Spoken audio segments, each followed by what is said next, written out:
Emma had always loved the smell of fresh flowers. To her, it was the scent of peace, of life itself. But the day she found the strange bouquet in her apartment, it carried a smell she didn't recognize. It was sharp, overwhelming, like something rotting beneath the petals. She'd been living alone since her roommate moved out, and the place was quiet to quiet. She opened the door to her balcony where the flowers sat on the small table. They were wrapped in faded paper, a note pinned to them. For Emma, a gift from your past. Her heart skipped. The handwriting was familiar, but she couldn't place it. She hadn't been in touch with anyone from her past, not for years. She stared at the flowers for a long time, almost willing them to speak to her. But they remained still, their smell growing stronger. Sickly sweet, almost like decay. Emma stepped closer, unsure of what to do. Then she noticed something odd. The petals were bruised. The colors faded, yet the bouquet had been freshly arranged. A shiver crawled down her spine. She reached for the note and ripped it off, unfolding the yellowing paper. You've forgotten.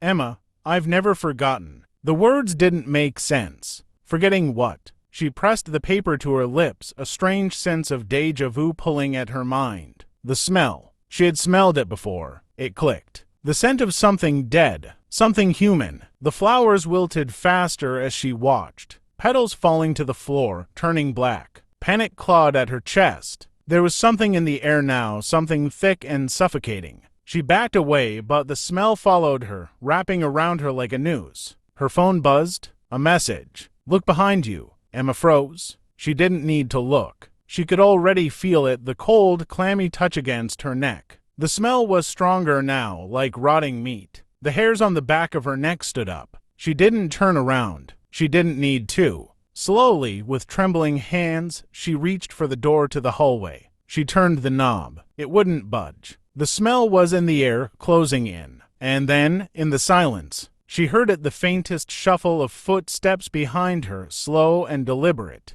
She spun around, her breath catching in her throat, but there was nothing there. Only the flowers, decaying faster than should be possible, and the note now crumpled in her hand. Suddenly, the door behind her opened, swinging wide, and she felt the press of a body against her back. Something cold, something dead. Emma screamed, but no one heard. The flowers were all she could smell now.